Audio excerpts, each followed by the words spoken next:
Thank you, Kendra, for joining. Thank you for having me. Where does the story start? Like how, where and when and what was your childhood like? I was born in Calgary, Alberta, in Canada. And I am the youngest of 4 siblings. So I was the baby, and that definitely was the case throughout my whole life to this day. I was born to my mom, Lori, my dad, Ken. Really chaotic to be the youngest, 4 kids kind of all ages, and we had a lot of fun and did a lot of crazy stuff. Do you remember anything specific about it? Yeah, like loads. The one that comes to mind is we were entertainers. We would put on these shows. One year we actually wrote an entire murder mystery musical to the sounds of our Sony keyboard. You know how they had those like pre-configured songs on them? We were like, these are the only songs we can use. We also sold tickets. We sold popcorn, even though the popcorn was made by my mother upstairs. So it wasn't a very fair exchange, but they still bought the popcorn. So we really went all in. Wow. And like complete business mindset from the get-go. I guess so, yeah. And then sort of how, because obviously now you're here in the UK, and so from your childhood, where did you go then throughout your youth, and obviously after school, uni, and everything? I stayed in Calgary for elementary school, junior high, and the high school, and then for university. So I went to Australia for a year, and then the plan was to actually extend that and do Southeast Asia for about 6 months. Always wanted to travel and like adventure. I think Kelly Clarkson's Breakaway took me too hard. It was too real of a song for me. So I was like, how do we break away? But I ended up coming back to Calgary because my mom was re-diagnosed with cancer. So my mom was diagnosed with cancer for the first time when I was 10, which was really hard. She had breast cancer and ended up having to have chemo and radiation and mastectomy. And so at 10, you're like fixing the dressings and kind of being more of an adult than maybe you need to be.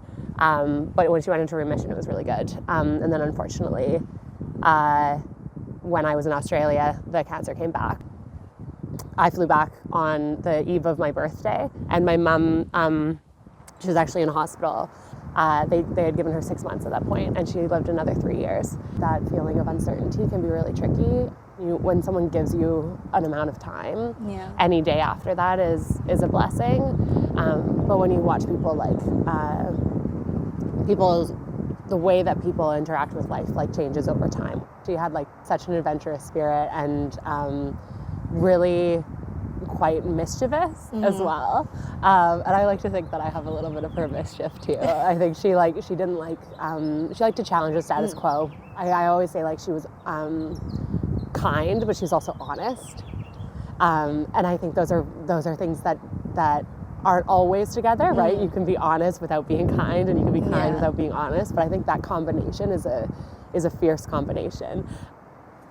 So kind of how did you get to the UK? Or did you go straight to London, or did you go somewhere else? How did that happen, or why? All the plans of traveling and London had been a dream for a long time.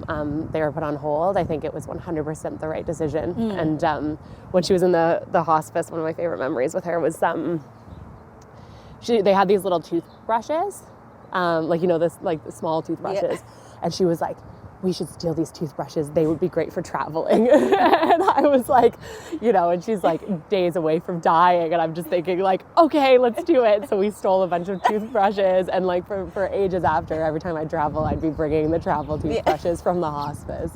But it just didn't feel like I had done what I wanted to do, and I was like, it's because of London.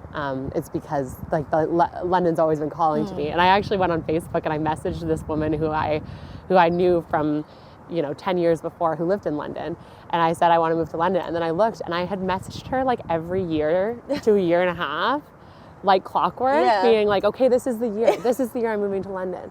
This is the year. And when I read that, I was like, wow, if not now, then when? Let's do it. So I said to my boyfriend at the time, who's now my husband, hey, I really like you. We've been together for 9 months. And I said, I really like you.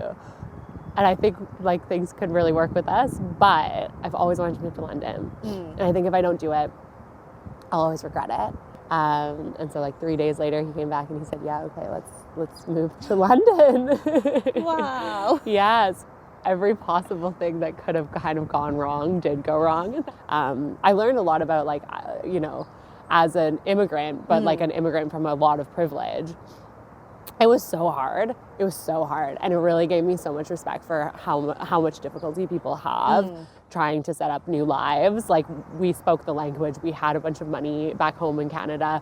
We had all these things kind of on our side. And it was still like every blockade you could imagine. Can't get an apartment if you don't have a bank account. Can't get a bank account if you don't have an address. Can't get a job if you don't have any of those things. You know, like you just get stuck in these loops.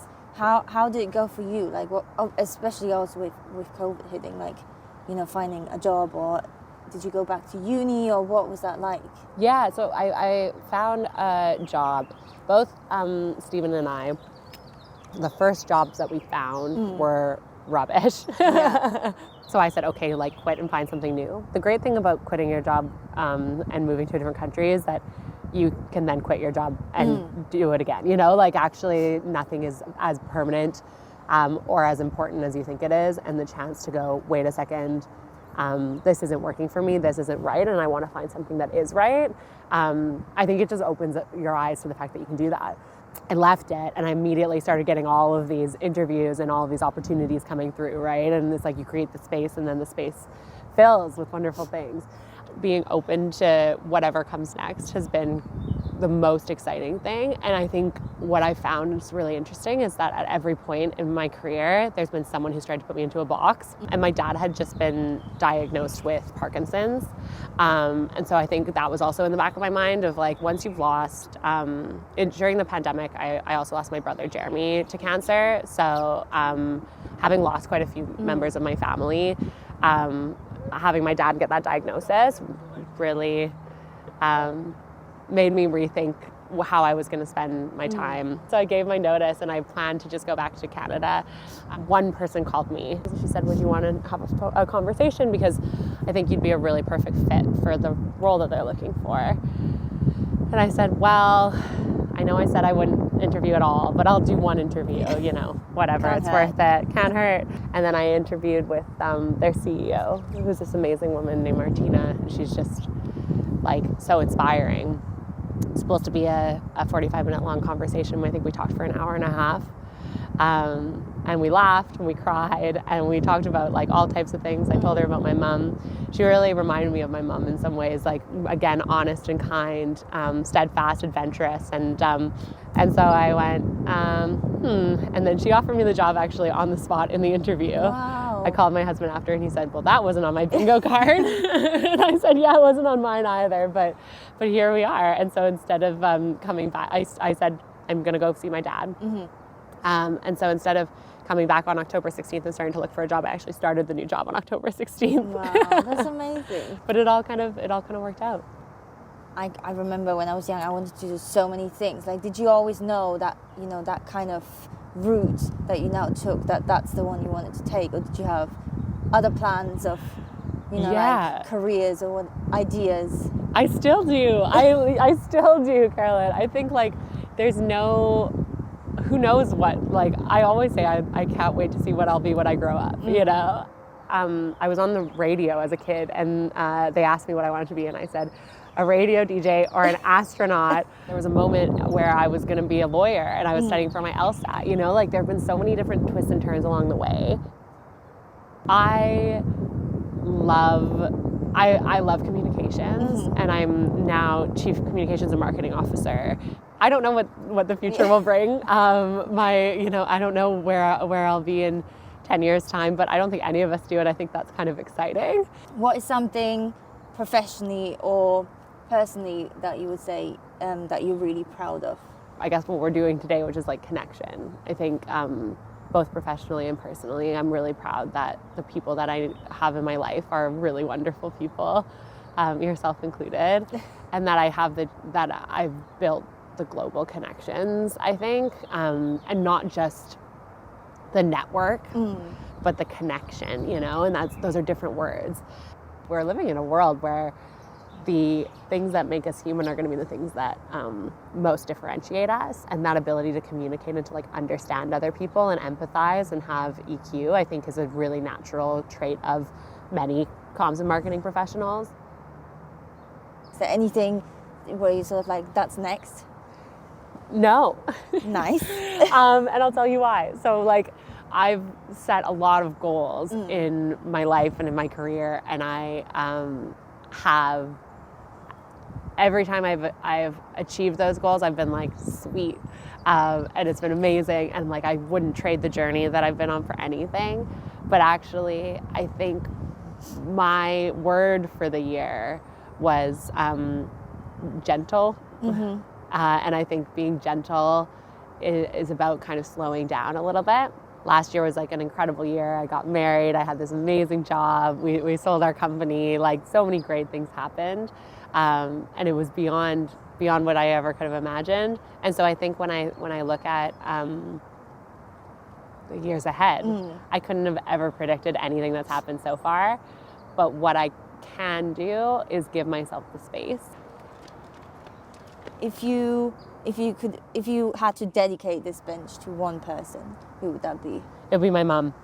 Absolutely. And the fact that you didn't plan it, but there's a butterfly on the bench, and butterflies were my mom's sign. Oh my God. And when I got married, there was a white butterfly that escorted me and my dad down the aisle as he walked me down the aisle, and she kind of shows up as butterflies in my life a lot of the time. So you didn't know that. No. But when I saw it, I was like, well, that's perfect. It was meant to be. So yeah, definitely to my mom, Lori, I would dedicate the bench. Amazing.